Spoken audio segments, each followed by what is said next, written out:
Hey everyone, and welcome. Today, we're going to tackle an absolute survival skill for anyone learning Swedish: how to tell time. We're going to break it all down with some super clear, easy to follow examples so you'll be able to hit the ground running.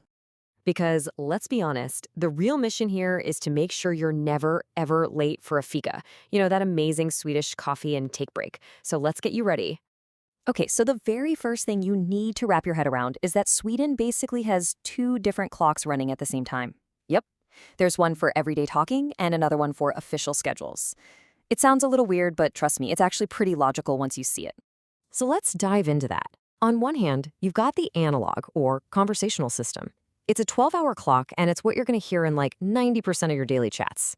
On the other hand, you have the digital, 24-hour system. Now this one's for all the official stuff. Train timetables, work meetings, you name it. Anything where precision is key.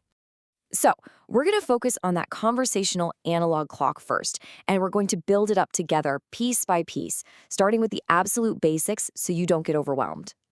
Telling time exactly on the hour is as easy as it gets. Seriously, you just say klockan är, which just means the time is, and then the number. The only tiny little quirk to remember is that for 1 o'clock, you use the word ett, not en. So klockan är ett. Easy enough, right? All right, now for what is hands down the single most important rule you need to learn.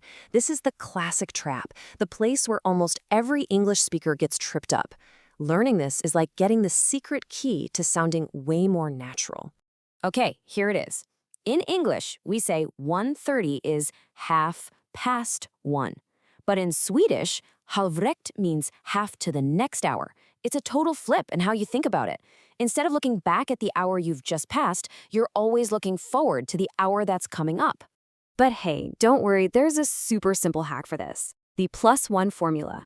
You just look at the time, say 5:30, you take the hour, which is 5, you add 1 to it, that gives you 6, and then you just say halv sex. It's a little mental shortcut that works every single time.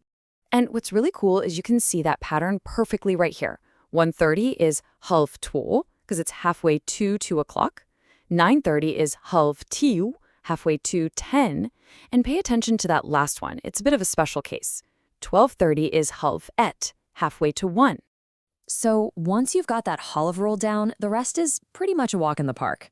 For the first half of the hour, you just use over, which means past, just like you see here. 7:10 is tio over who.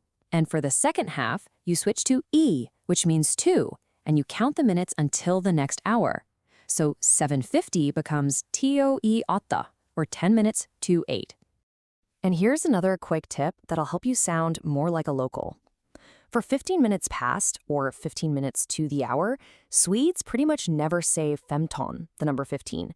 They always use the word kvart, which means quarter. So it's always kvart över fyra for 4:15 and kvart i fem for 4:45. Okay, you're doing great. Let's build on that, because now we're getting to the really cool part, what I like to call the Nordic specialty.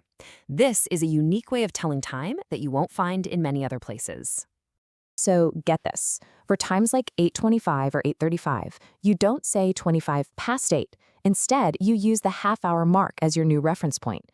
You actually say how many minutes it is to or from that half-hour mark. And this table just illustrates it perfectly. Look at 8:25. That's 5 minutes to the half-hour mark of 8:30. But remember, what's 8:30 in Swedish? It's halv nio. So 8:25 becomes fem i halv nio.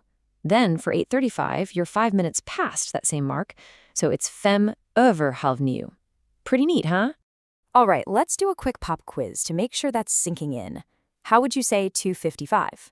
Well, you're 5 minutes away from the next hour, which is 3. So you'd say fem över tre. See, you're totally getting this. Now that we have worked through all the tricky parts of the conversational clock, let's switch gears to the digital system. And I promise you, this is going to feel so much easier. This is the one you'll see on all the official schedules. So just to quickly recap the big picture here, use that analog system we just spent all that time learning when you're just chatting with friends or asking someone on the street for the time. And you use this simple digital system when you're looking at a train schedule or checking your work calendar. And the rule for the 24-hour clock couldn't be simpler. You just say what you see. Literally. 15:30 is 15:30. 21:50 is 21:50. For a time like 8:05, you'll often hear them say 8:05, which is like saying 8:05. That's it. No tricks, no formulas. All right, there's just one final piece to this whole puzzle.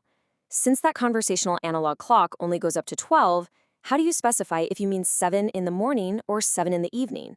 Well, you just add a simple little phrase to clarify the time of day. And this slide lays it all out for you. You can say på morgonen for the early morning, på förmiddagen for the late morning, på eftermiddagen for the afternoon, and so on. Just tacking one of these onto the end removes any and all doubt about which time you mean. So if there's one really crucial point to take away from all this, it's this. Put your energy into mastering that conversational analog clock, especially that tricky halv rule. Once you've got that down, you can just rely on the super simple digital clock for everything else. That is the real key to telling time like a pro in Sweden. So I'll leave you with a question. Wherever you are right now, just look at a clock and try to say the time out loud in Swedish. Go on, give it a shot. Så, vad är klockan? You've totally got this. Thanks so much for watching.